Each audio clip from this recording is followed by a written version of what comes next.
नमस्कार, आप देख रहे हैं बेधड़क बात। मैं हूं आपके साथ वसीम रज़ा। इस वक्त मौजूद हैं हम जाप के कार्यालय के नीचे। हालांकि जब पप्पू यादव से बात हुई तो उन्होंने नीति आयोग पर भी सवाल उठाए और भाजपा पर भी सवाल उठाए, लेकिन एक सामने हमारे डॉक्टर साहब हैं जिनसे हम परिचित हुए हैं अभी और चाहते हैं कि दर्शक भी परिचित हों।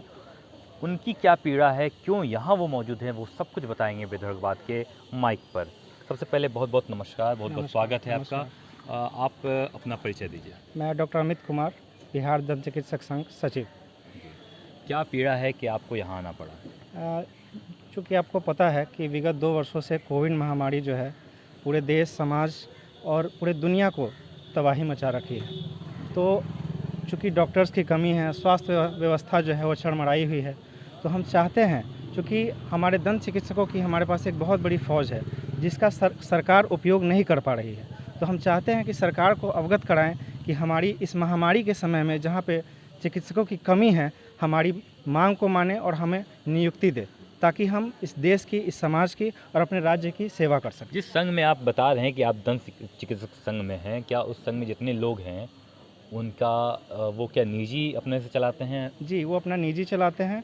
कुछ लोग सरकार के में सेवा भी दे रहे हैं, लेकिन वो चाहते हैं कि व्यापक रूप से हम और इसमें भागीदार बने, सरकार को हम सहयोग करें जितना हो सके, क्योंकि हमारा समाज स्वस्थ रहेगा तभी देश आगे बढ़ पाएगा। एक सवाल है डॉक्टर साहब कि आप तो जहाँ बात कर रहे हैं सहयोग करने की, सहायता करने की, तो वो तो आप डायरेक्ट भी जाके कर सकते हैं। उसके लिए सरकार से अनुमति या सरकार व्यापक रूप से आपको रखे, ऐसा तो कुछ संभव है नहीं। चूँकि कोविड महामारी में जो पेशेंट्स होते हैं वो जनरली पीएचसी में या वेलनेस सेंटर पे या सरकारी अस्पताल में जाते हैं। हम चूँकि प्राइवेट प्रैक्टिशनर्स हैं तो हम डायरेक्ट वहाँ जाकर अपनी सेवा नहीं दे सकते। उसके लिए सरकार को आगे आना पड़ेगा और हमसे डिमांड करनी होगी, हमसे सेवा लेने के लिए बोलना पड़ेगा, तभी हम वहाँ जा पाएंगे। क्या जिस तरीके से आप बता रहे हैं डॉक्टर साहब, क्या अनुकंपा वाली बात बता रहे हैं क्या?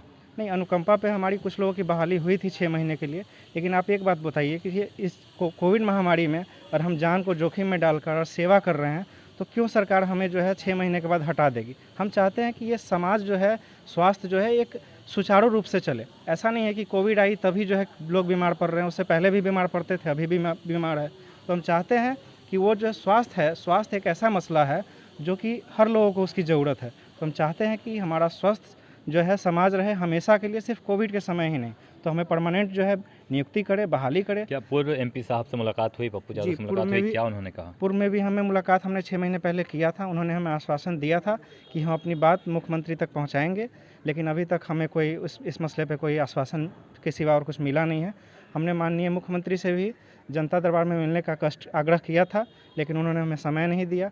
इसके बाद भी हम नेता प्रतिपक्ष तेजस्वी यादव से ही मिले थे, उन्होंने भी आश्वासन दिया, लेकिन इसको सुचारू रूप से अभी तक सिर्फ पेपर पे ही कार्रवाई है। अभी तक कुछ इसके संबंध में बहाली के आपके हाथ में कुछ पेपर हैं, क्या आप हमें बताइएगा किस चीज़ का पेपर है और क्या है? जी, ये हमारे संघ का पेपर है और मैं दिखाना चाहूँगा दर्शकों को। इसके माध्यम से हम लोग अपनी डिमांड्स जो है वो रख रहे हैं। ये एक पत्र है जो मैंने मेमोरेंडम जो है श्री पप्पू यादव जी को, माननीय पप्पू यादव जी को देने का काम किया है और हम चाहते हैं कि हमारी वो आवाज़ सुने और इसके लिए कुछ हमें मार्गदर्शन करें। आप लोग मुजफ्फरपुर से आए? जी, मुजफ्फरपुर से। तो ये जितने संघ हैं सब मुजफ्फरपुर के हैं या पूरे नहीं, बिहार भर में? ये पूरे बिहार भर में हमारा संघ चल रहा है और दंत चिकित्सकों के लिए जो है आवाज़ उठाने का काम कर रहा है। अच्छा, ये तो आपकी पीड़ा है जो आपने साफ तौर पर हमारे सामने, दर्शकों के सामने बखूबी रख दी।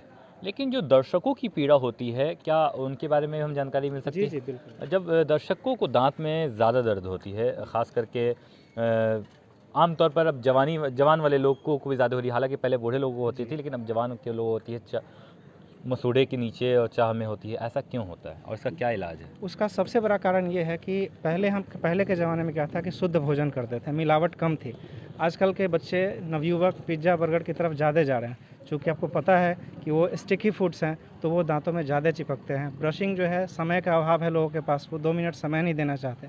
इस वजह से नए युवकों में खास करके वो बीमारी जो है फैल रही है, मसूड़ों और दांतों की। इसके लिए क्या उपाय है कि ये कम से कम हो लोगों में और बेहतर इलाज मिले? इसके लिए कुछ उपाय बताइए। कम से कम उपाय ये है कि आप रेगुलर, वैसे तो रिकमेंडेड है हर 6 महीने पे, 1 साल में एक बार अपने मशीनों से दांत की साफ़ सफाई करवाएं। लेकिन अगर उसके बावजूद भी हर 1 साल पे भी नहीं हो पाता है तो कम से कम 3 साल में भी एक बार आप करवा लेते हैं तो आपके दांत, मसूड़े और दंत चिकित्सा से जुड़े और भी कई बीमारियां हैं जिससे आप बचे रहेंगे। क्योंकि आपको पता है कि कोविड महामारी में भी जो वायरस है वो मुख के संक्रमण के थ्रू ही जाता है, तो आप जितना उसको साफ़ सफाई रखेंगे उतना आप कोविड से भी बचेंगे। डॉक्टर साहब, एक अंतिम सवाल कि अगर जिस मांग को लेकर आप मुजफ्फरपुर से पटना का दौरा लगातार कर रहे हैं पिछले 6 महीनों से, अगर सरकार आपकी बात नहीं मानती है तो आपकी क्या राय है? जी, सरकार, चूँकि आपको पता है कि सरकार बोलती है कि ये कंट्री जो है, ये देश जो है, ये राज्य है, फॉर द पीपल चलती है, तो लोगों के लिए सरकार है, ऐसा वो दावा करते हैं। तो हम चाहते हैं कि जब लोगों की सरकार है, जब जनता की सरकार है, तो हमें यह विश्वास है कि हमारी सरकार हमारी बात ज़रूर सुनेगी। चूँकि मैं एक सकारात्मकवादी इंसान हूँ, मैं एक सकारात्मक विचार रखता हूँ, तो मुझे ऐसा देखिए, आपकी सोच सकारात्मक है बिल्कुल, लेकिन जिस तरीके से आप संघ के साथ जुड़कर कर रहे हैं, कहीं ना कहीं सरकार तो ये भी सोचती होगी ना कि ये एक मजबूरी का फ़ायदा उठाकर लोग सरकारी पैसों को या सरकारी जगहों को ग्रहण करने आए हैं। नहीं, ऐसा नहीं है, चूँकि हम किसी न किसी रूप में अपनी सेवा ही देंगे। हम तो कोई ऐसा नहीं है कि हम सरकार की जेब में सेंधमारी कर रहे हैं। चूँकि 15,000 पे एक डॉक्टर, WHO ने ऐसा मानक, एक मानदंड तय कर रखा है, लेकिन बिहार में 1 लाख के ऊपर भी एक डॉक्टर नहीं है। तो आप इसे क्या बोलेंगे?